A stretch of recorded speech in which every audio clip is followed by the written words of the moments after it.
Dans cette vidéo, il est question du président américain Benjamin Harrison. Je vais t'expliquer comment il est devenu président et ce qu'il a accompli. Benjamin Harrison est né le 20 août 1833 à North Bend, dans l'Ohio. Il a grandi dans une famille influente. Son grand-père, William Henry Harrison, était le 9e président des États-Unis. Harrison a fréquenté l'université de Miami dans l'Ohio, où il a étudié le droit et obtenu son diplôme en 1852. Après ses études, il a commencé à exercer le droit à Indianapolis, dans l'Indiana. Ses expériences de vie précoce et son milieu familial ont façonné sa future carrière politique. Pendant la guerre de Sécession, Benjamin Harrison a servi dans l'armée de l'Union. Il s'est engagé comme soldat dans le 70e régiment d'infanterie de l'Indiana et a rapidement gravi les échelons pour devenir général de brigade. Harrison a combattu dans plusieurs batailles clés, notamment la bataille de Resaca et la bataille d'Atlanta.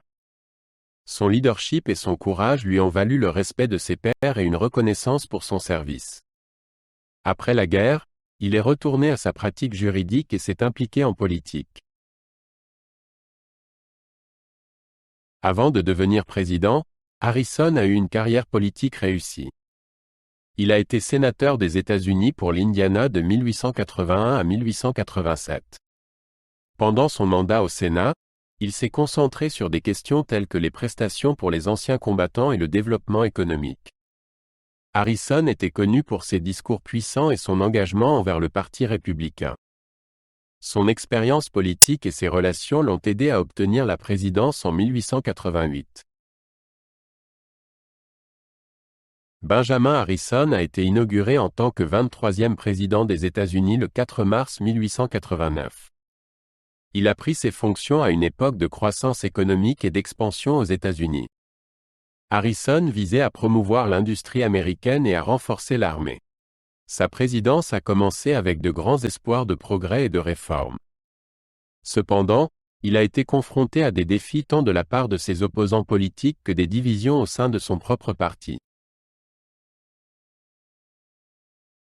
Les politiques économiques de Harrison se concentraient sur la protection des industries américaines par le biais de tarifs douaniers. Il a soutenu le tarif McKinley de 1890, qui a augmenté les tarifs sur les biens importés pour protéger les fabricants nationaux. Bien que cette politique visait à stimuler l'économie, elle a également entraîné une hausse des prix pour les consommateurs. Harrison croyait qu'une économie forte était essentielle à la croissance et à la stabilité nationale. Ces politiques économiques ont reçu des réactions mitigées du public et des politiciens. Sous la présidence de Harrison, les relations étrangères étaient un point focal important.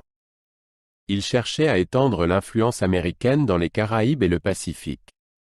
Harrison a soutenu la construction d'un canal à travers l'Amérique centrale pour faciliter le commerce. Il a également travaillé à améliorer les relations avec les pays d'Amérique latine et a plaidé en faveur de la conférence panaméricaine. Sa politique étrangère visait à renforcer la position de l'Amérique dans les affaires internationales. La présidence de Harrison a été confrontée à des défis significatifs concernant les droits civiques des Afro-Américains.